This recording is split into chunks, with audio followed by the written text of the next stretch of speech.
शासकीय भूखंडावरील पातलीपाडा डोंगरीपाडा येथील 50 ते 60 वर्ष जुन्या बांधकामांना नियमाकुल करण्याच्या हालचाली सुरू झालेल्या आहेत. महसूल मंत्री आणि जिल्हाधिकारी यांच्या सकारात्मक प्रतिसादामुळे सुमारे 20,000 नागरिकांना दिलासा मिळणार आहे. आमदार संजय केळकर यांनी याबाबत अधिवेशनात आवाज उठवून महसूल मंत्री आणि जिल्हाधिकारी यांच्याकडे पाठपुरावा केला होता. भाजपच्या खोपट येथील कार्यालयात झालेल्या जनसेवकाचा जनसंवाद या कार्यक्रमात आमदार संजय केळकर यांनी माध्यमांशी बोलताना ही माहिती दिली आहे. पातलीपाडा डोंगरीपाडा येथील शासकीय भूखंडावरती गेल्या 50 ते 60 वर्षापासून सुमारे 4,000 कुटुंब राहत असून ते ग्रामपंचायतीच्या काळापासून आजतागत कर भरतायत. महापालिकेने त्यांना विविध सुविधाही दिल्या आहेत. मात्र अचानक या कुटुंबांना शासकीय भूखंड असल्याचं सांगून जिल्हा प्रशासनाकडून घरे खाली करण्याच्या नोटिसा बजावण्यात आल्याने ही कुटुंब हवालदिल झाली होती. याबाबत त्यांनी आमदार संजय केळकर यांच्याकडे व्यथा मांडल्यानंतर केळकर यांनी अधिवेशनात आवाज उठवून सेक्शन 51 प्रमाणे ही बांधकामं नियमाकुल करण्याची मागणी केली. त्यांनी महसूल मंत्री चंद्रशेखर बावनकुळे आणि ठाणे जिल्हाधिकाऱ्यांशी याबाबत चर्चा देखील केली होती. याबाबत महसूल विभागाकडून सकारात्मक प्रतिसाद मिळत असल्याची माहिती केळकर यांनी दिली आहे. धर्मवीर येथील BSUP इमारती नादुरुस्त झाल्या असून नुकतीच येथे लिफ्ट कोसळून काही रहिवासी जखमी झाले होते.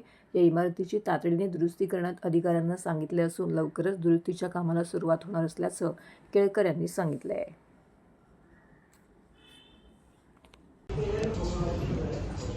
आज 1 महिन्याच्या नंतर पुन्हा एकदा आम्ही आमचा जनसंवादाचा कार्यक्रम सुरू केला.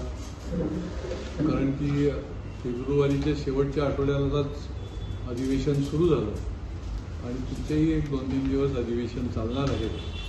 पण आज शुक्रवार म्हणून जनसंवाद कार्यक्रमामध्ये अनेक लोक या ठिकाणी उपस्थित होते आणि विविध विषयांचे वंचित जे झालेले आहेत, जे दुर्लक्षित आहेत, ज्यांच्याकडे लक्ष दिलं जात नाही, अशी अनेक माणसं जी आहेत ती आली.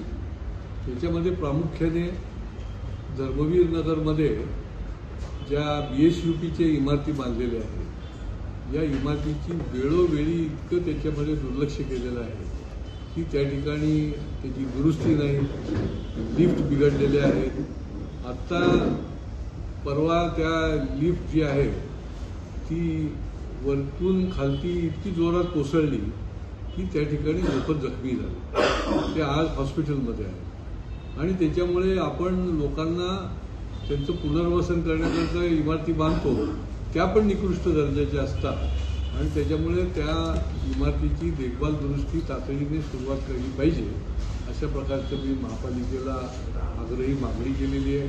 खरं म्हणजे पावसाळ्याच्या आत त्यांनी सुरू केलं पाहिजे होतं, परंतु पुढच्या आठवड्यापासून ती दुरुस्ती जी आहे ती सुरू होईल. या ठिकाणी काही